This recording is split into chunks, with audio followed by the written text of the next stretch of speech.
Welcome back to the Getting Grip podcast. We are now in the full swing of things on clay.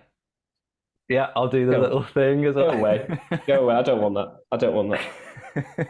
You seemed to enjoy it last time. We have just concluded the Monte Carlo Masters, where we had a new Masters winner, actually, in Andre Rublev. Seemed to have been quite a popular winner, actually, despite his, on-court antics. When you kind of see some of these interviews and discussions, behind the scenes and stuff, he actually seems like quite a decent guy. He's a lovely guy. Yeah, he seems like a lovely guy. Yeah, I'm gonna get rubbish for this, I'm sure, or maybe I won't. Maybe I'll get loads of praise for it. But I much prefer him to Medvedev, simply because the character is very much more approachable, laughy, a little bit of jokes. He just seems like an all-round good guy, and it's really, really nice. I'm not saying that means Medvedev isn't, but obviously Rublev gives you that. It just gives you that feeling of, oh yeah, I'd quite like to get behind this guy. Plus, he's been a ticking time bomb. I've been waiting for him to win Masters 1000 for a while now, and it's happened, so that's good. Yeah, I think it's like he can be quite self-deprecating in like some interviews and stuff. That just endears him to people. Oh, I won't win this next match, and then he doesn't. I was right. Woo! Look at me. Yeah, there was a nice little montage as well of over the past 4 years of him winning like the different stages of tournaments as well, like working his way up from like his first ATP title to winning the 500, getting to the final of the Masters, and then now eventually winning it. So that was really nice. But anyway, enough lovey-dovey stuff about Rublev. We are going to crack straight on with some brutal quiz questions. Oh, love it. They'll probably be quite easy. So obviously Rublev did win the final, and he was up against Holger Rune, who is still only 19 years of age. Oh, you don't like him. He has been known for a few little antics as well. Most notably that one with Stan, where Stan called him like a child or something. Yeah. Anyway, you can't have a legend of the game disapproving of you that early on. It's not good. Yeah, then you're always fighting an uphill battle, I think. But yeah, so despite all of that, I mean, he's a pretty good player. He was, in fact, the first teenage finalist at Monte Carlo since Rafa Nadal.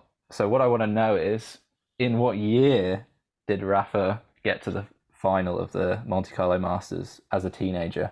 So your options are, I feel like you probably know this already, 2005, 2006, 2007, or 2008?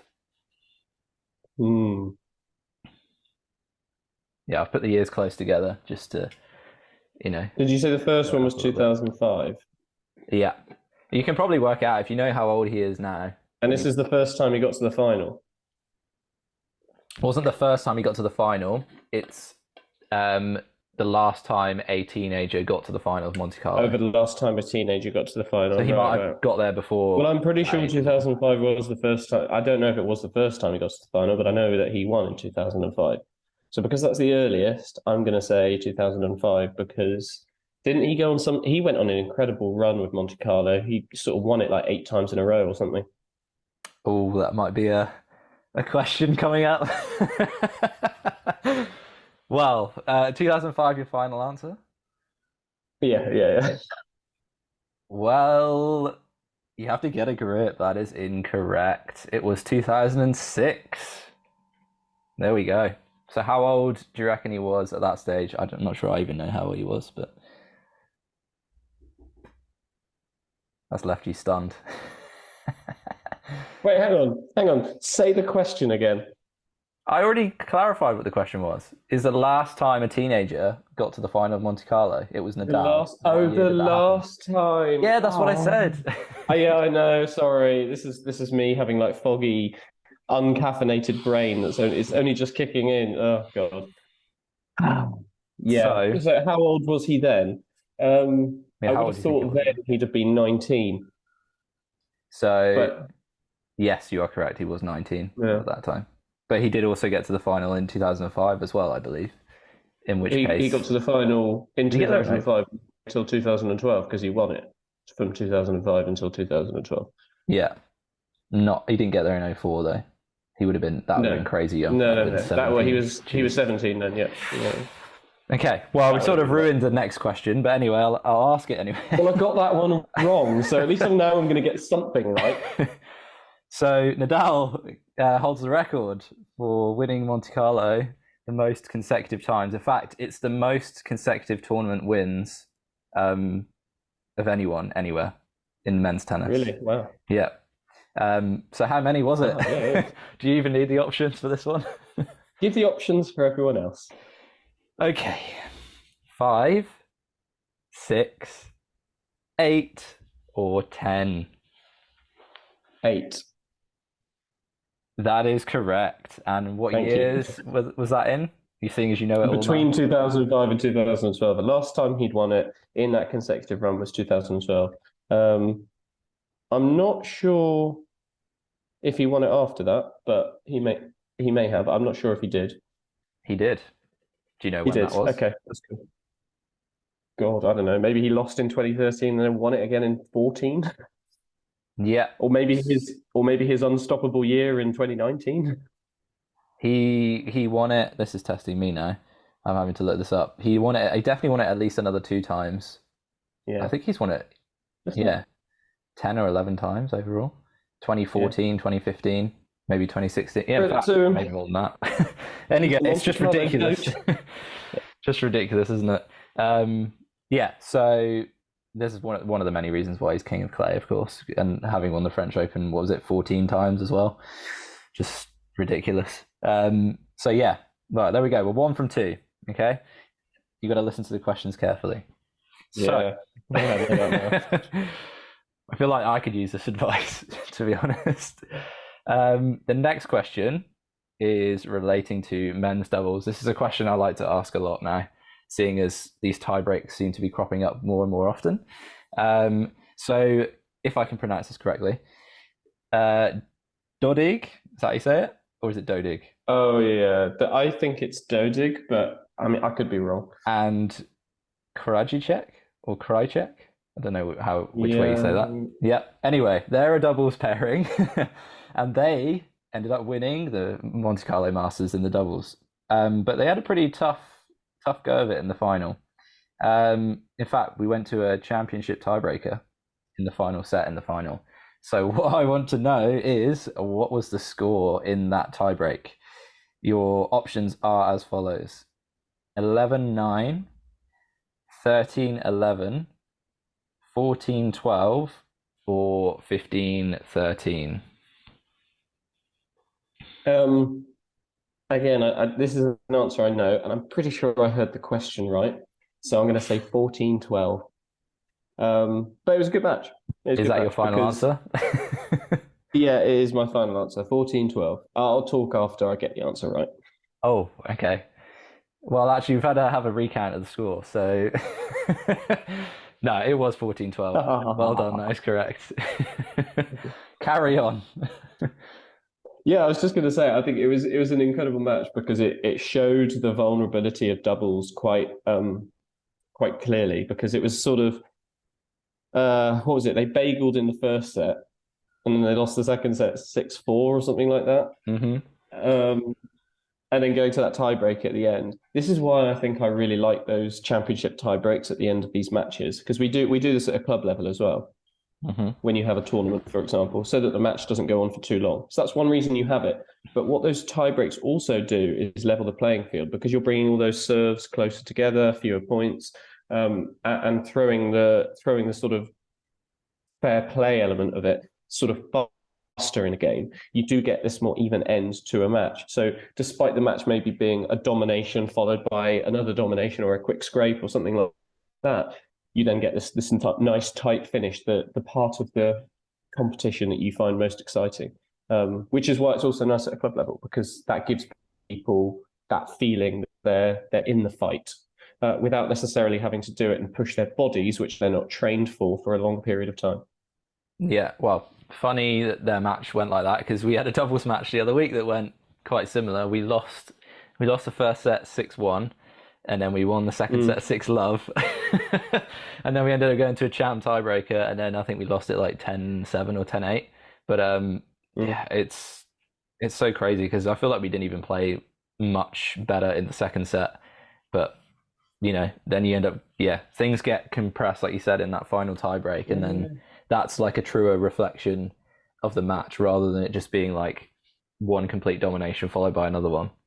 And it also, like you said, keeps it a bit shorter because otherwise our matches would be going on for like at least 3 hours, and people have jobs in the week, so we can't really be doing that, as we know as well from like our long matches that we had back in England. So anyway, we are 2 from 3 now, so not too bad.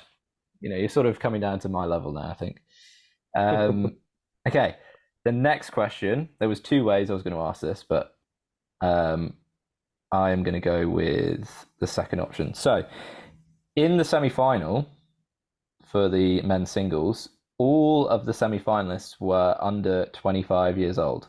So first of all, this is like a bonus question. Do you know what year the last time this happened was? Before, obviously, this time.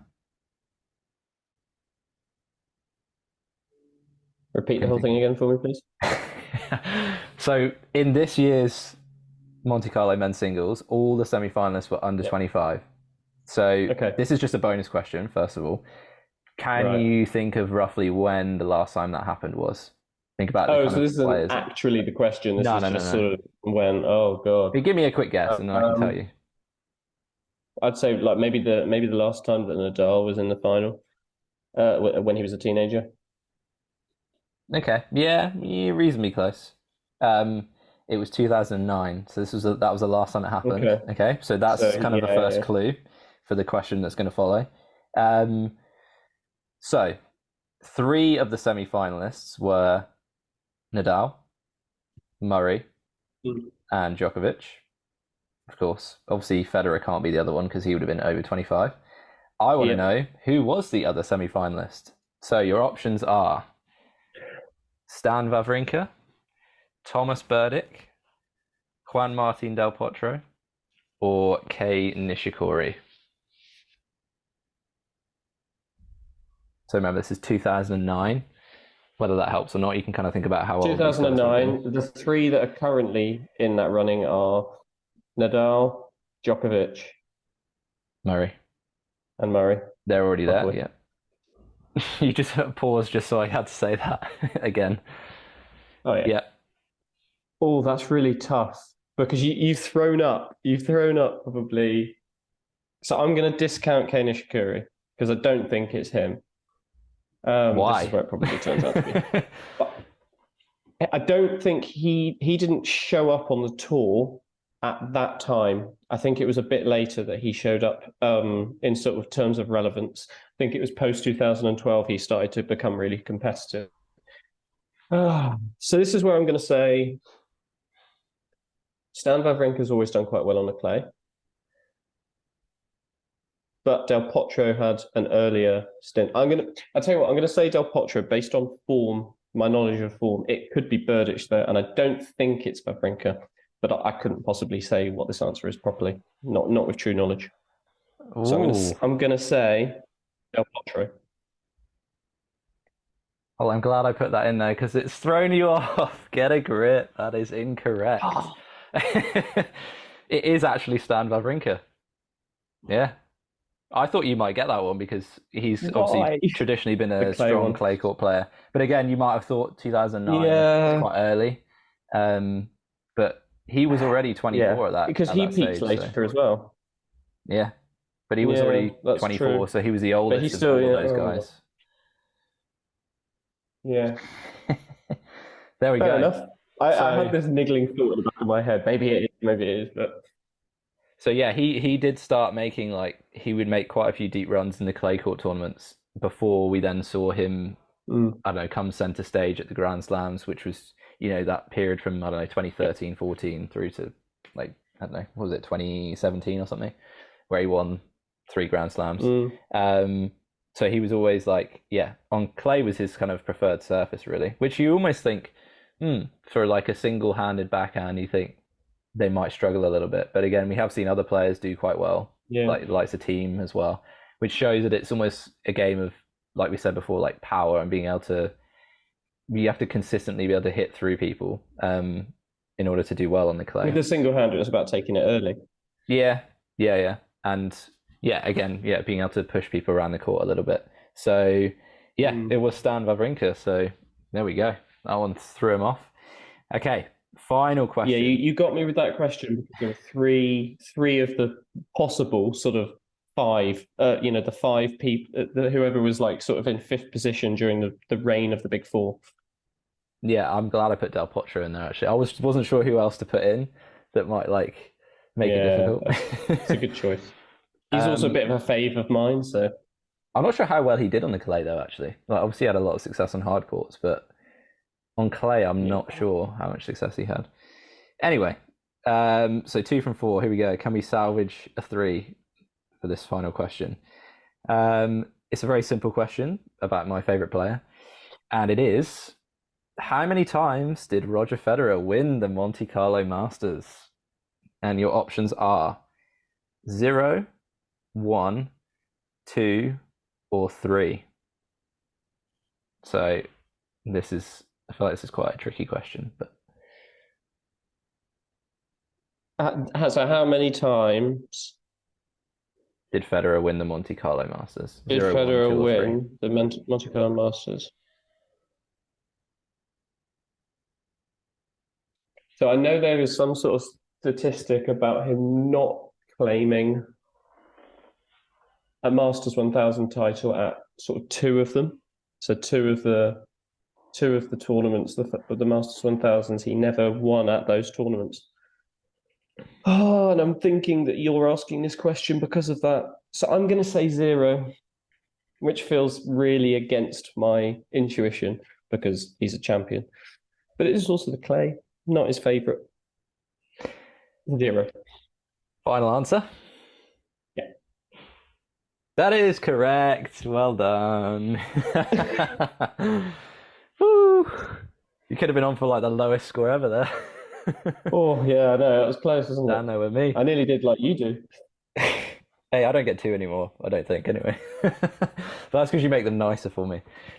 Yes, you are right. So he didn't win the Monte Carlo Masters. He did get to the final 4 times.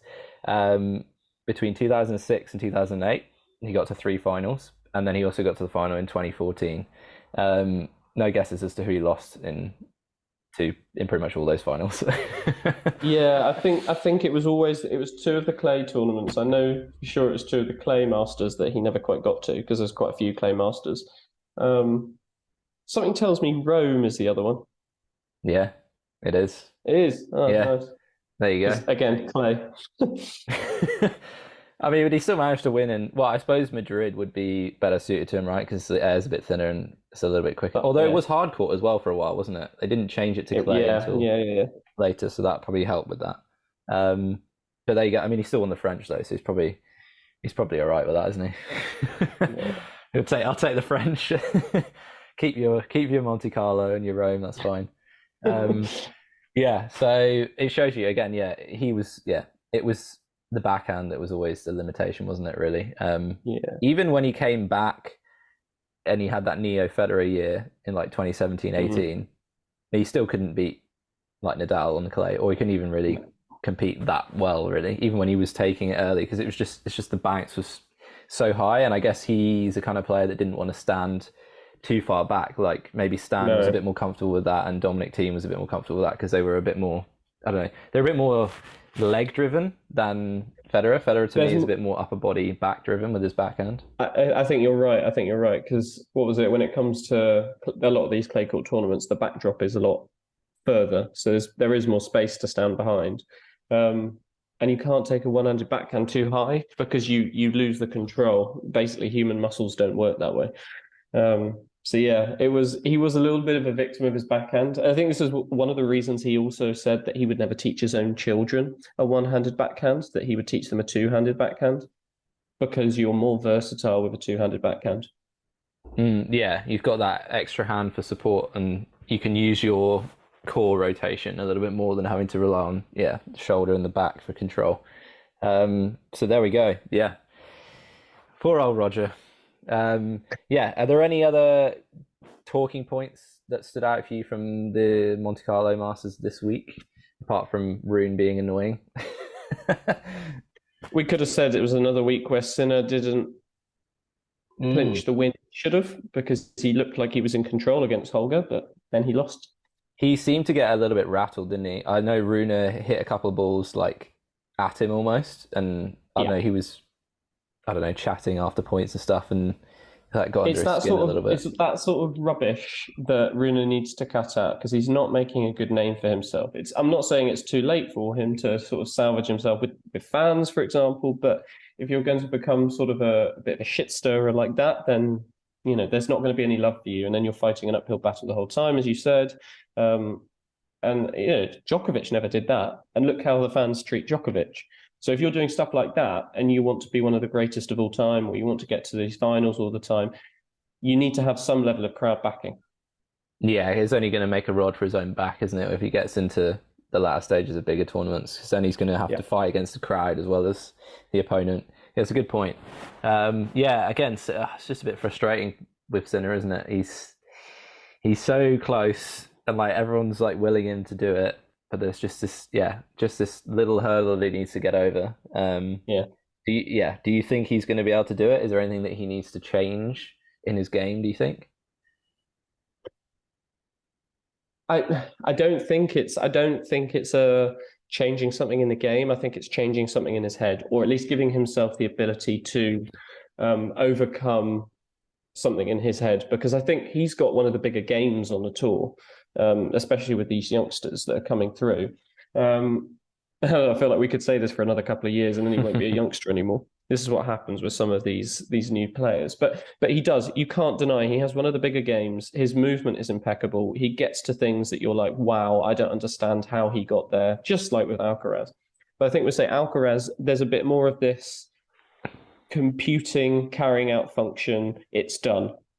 Where, there's no doubt. Whereas with Sinner, there's a bit of doubt. You can see there's a little bit of something slowing him down or stopping him in those big moments. And I think he needs to, once he figures a way to overcome that, he could really settle into becoming one of the better in the tour. Because you can see his game alone is getting him to the end of a tournament. It's just seeing through those last points and that last match.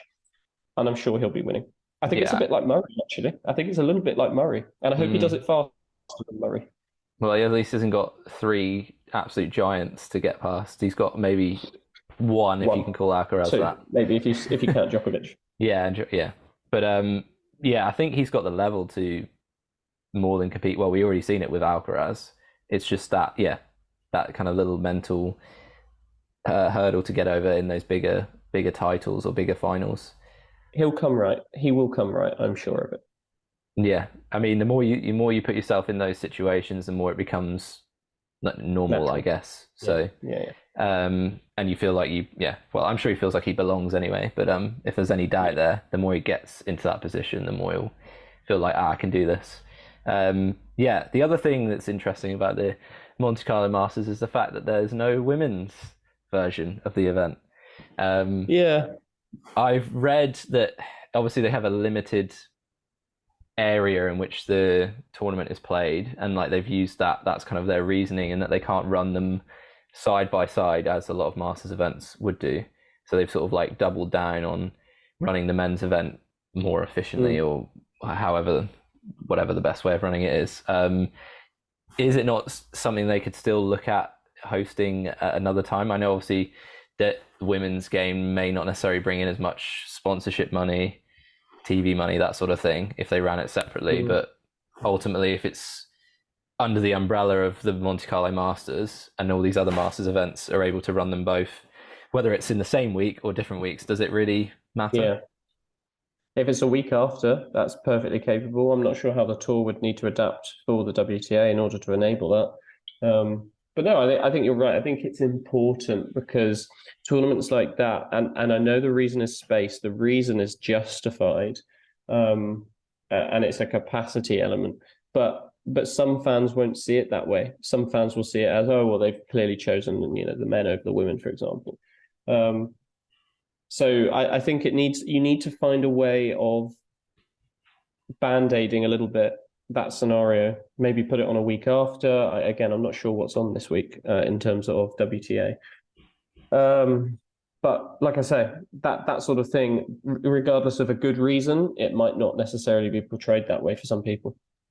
Unfortunately, it's not really talked about either. I didn't even realise, which is crazy, really. I guess, we obviously don't know exactly the kind of logistics and costs involved of running them on separate weeks versus together in terms of, I don't know, bringing fans in and all that sort of thing. But you got to think like they must be able to somewhat cross subsidize it if need be. In such a prestigious event, I guess you want to call it. It's kind of it's almost crazy that in the 21st century we don't have a women's event for it. But hey ho, there's always time to progress and try and come to solutions. So hopefully in the near future, we might see the women's event going on, either like a week before or after. Yeah, absolutely. Let us know your thoughts on that, and how you got on in the quiz if you did take part. And obviously give us a follow on the different podcast platforms wherever you're listening from, and on YouTube give us a like, share it around, and subscribe. And we will see you in the next one.